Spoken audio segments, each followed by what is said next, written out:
and welcome to the inaugural episode of Book Reacts Only. I'm Maggie, and I read a whole lot, and this is where I'll be sharing my thoughts about the things that I read.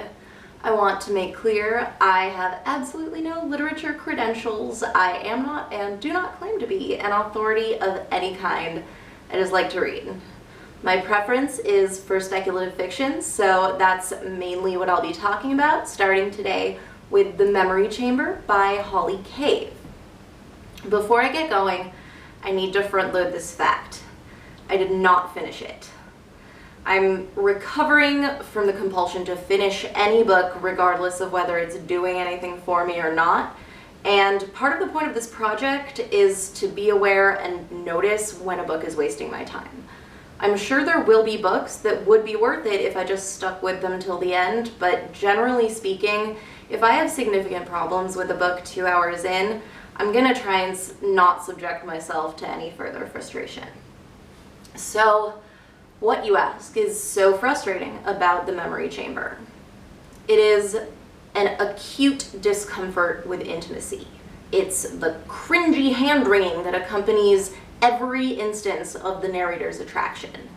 The whining denial and rejection of her own existence outside the professional. The trope of prim woman flustered by and uncomfortable with the intimacy and her own sexual desire is a familiar one. It's the backbone of every bodice ripper on the shelf. To see it popping up in science fiction isn't new or unexpected, but it is boring.